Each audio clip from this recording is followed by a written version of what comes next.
বাংলাদেশে একটা গণ অভ্যুত্থান হয়ে গিয়েছে। তো আমার লাস্ট ভিডিওতে আমি পরামর্শ দিয়েছি কিছু শব্দের ব্যবহারের জন্য, যে রাষ্ট্রপতি, প্রধানমন্ত্রী, সংসদ সদস্য, ভোটার, তারপরে দলীয় ছাত্রদের যে উইং, তাদেরকে আমরা যে নামেই ডাকি না কেন, শব্দগুলো সত্যিকার অর্থে ওই পোস্টগুলোকে রিপ্রেজেন্ট করে না।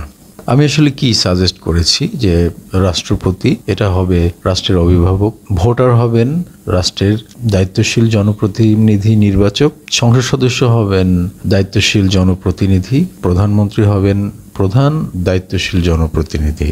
তারপরে আরো একটা বিষয় বলেছি যে ক্ষমতা, যে ওয়ার্ড, রাষ্ট্র ক্ষমতায় কে আছে বা কে আসবেন, এইভাবে যেটা বলা হয় সেই জায়গাটাতে আমি সাজেস্ট করেছি যে রাষ্ট্রের দায়িত্বে কে আছেন বা দায়িত্বে কে আসবেন। একটা বিষয় যদি লক্ষ্য করে দেখেন, আমি যে শব্দগুলো সাজেস্ট করেছি তার ভিতরে একটা কমন ওয়ার্ড আছে, সেটা হচ্ছে দায়িত্ব। দায়িত্বশীল, দায়িত্ববোধ, দায়িত্ববান, এরকম মানে মেইন যে শব্দটা হচ্ছে কি দায়িত্ব। অর্থাৎ প্রচলিত শব্দগুলো দিয়ে যে দায়িত্ববোধটা জাগ্রত হয় না। আমি যে শব্দগুলোকে সাজেস্ট করেছি এই শব্দগুলোই দায়িত্বটাকে ধারণ করে, প্রত্যেকটা পোস্ট পজিশনকে ধারণ করে এবং তাদের গুরুত্বটাকে রিপ্রেজেন্ট করে শব্দগুলোই। এখন সঠিক শব্দের প্রয়োগ বা অ্যাপ্লিকেশনটা যে কতটা গুরুত্বপূর্ণ, আমি একটা এক্সাম্পল দিলে বিষয়টা বুঝতে পারবেন। যেমন ধরুন এফ ওয়ার্ড, এটা খুবই বাজে একটা শব্দ, মিনিংটা বাজে, কিন্তু ওয়েস্টার্ন ওয়ার্ল্ডে এফ ওয়ার্ডটা যতটুকু না বাজে, এই এফ ওয়ার্ডের যদি এক্স্যাক্টলি বাংলা যে অর্থটা আছে একবার ভেবে দেখুন, সেই ওয়ার্ডটা কতটা পাওয়ারফুল, সেটা কতটা আগলি, নগ্ন, অশ্লীল, কুরুচিপূর্ণ এবং বাজে শব্দ। বাট আপনি যদি সেই বাংলা যে মিনিং এফ ওয়ার্ডের, সেটা যতটা পাওয়ারফুল, ইংলিশ এফ ওয়ার্ড কিন্তু অতটা পাওয়ারফুল না। ওয়েস্টার্ন ওয়ার্ল্ডে এই এফ ওয়ার্ডটা ইন জেনারেল সেন্সে আগলি ওয়ার্ড বলে তারা মনে করে না ওইভাবে। ইভেন ওয়েস্টার্ন ওয়ার্ল্ডে এফ ওয়ার্ডটা অনেক সময় আপনার একজনকে গ্লোরিফাই করার জন্য ব্যবহার করে। আবার এমনও আছে যে একজনের ব্যাপারে কমপ্লিমেন্ট করার জন্য এফ ওয়ার্ডটা ইউজ হয়ে থাকে। হি ইজ এফিং জিনিয়াস, খেয়াল করে দেখেন, হি ইজ এফিং জিনিয়াস, মানে এটা একটা কমপ্লিমেন্ট, মানে গ্লোরিফিকেশন হলো। আমরা বাংলায় কি এক্স্যাক্টলি আপনার গ্লোরিফাই করতে পারবো বা কমপ্লিমেন্টটা হবে? নিশ্চয়ই না। আমরা যদি সেটা করতে চাই, কখনোই বাংলায় সেটা সম্ভব না।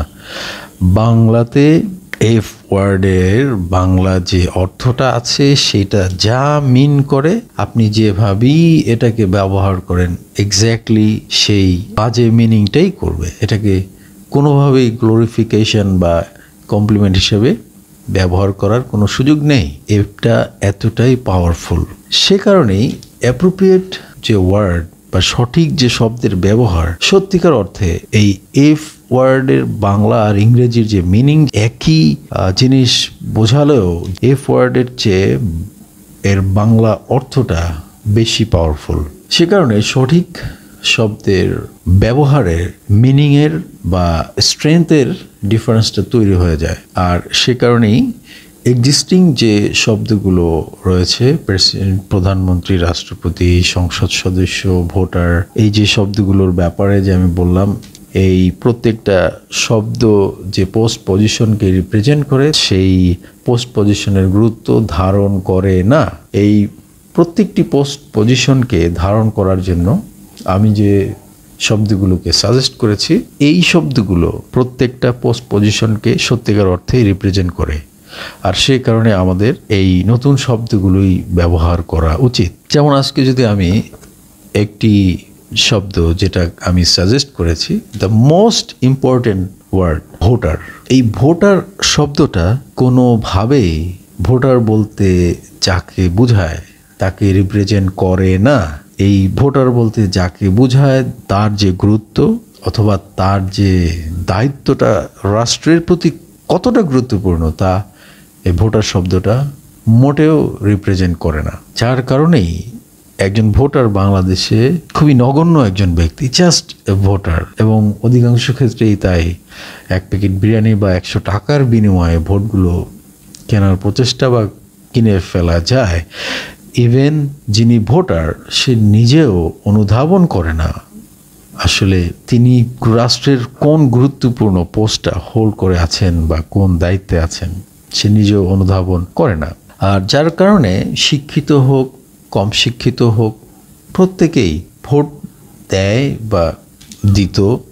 মোস্ট অফ দ্য পিপল একটা দলকে ভোট দেয় বা সেই দলকে সাপোর্ট করে, জাস্ট লাইক একটা ফুটবল দল আর্জেন্টিনা ব্রাজিলকে আমরা যেভাবে চুজ করি ঠিক সেরকমই মোস্ট অফ দ্য পিপল চিন্তা ভাবনা করে যৌক্তিকভাবে কোনো দলকে ভোট দেয় না। এর কারণে হচ্ছে এই ভোটার শব্দটা তাদের দায়িত্ব বা তাদের গুরুত্বটাকে রিপ্রেজেন্ট করে না। তো আমি যেটা সাজেস্ট করেছি, ভোটার নয়, একজন ভোটার হচ্ছেন গিয়ে রাষ্ট্রের দায়িত্বশীল জনপ্রতিনিধি, নির্বাচক, সম্মানিত নির্বাচক। খেয়াল করে দেখেন তিনি যখন নিজেকে একজন সম্মানিত নির্বাচক ভাববেন তার অবস্থান কিন্তু ইমিডিয়েটলি সেই জনপ্রতিনিধির চেয়ে উপরে উঠে গেল, কারণ তিনি জনপ্রতিনিধি নির্বাচন করছেন, তাই না?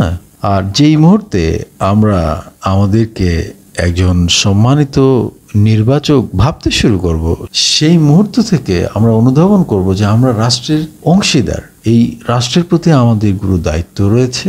সুতরাং আমাদের সুচিন্তিত মতামত দিয়ে কাউকে আমরা যাচ্ছে তাই নির্বাচন করতে পারি না।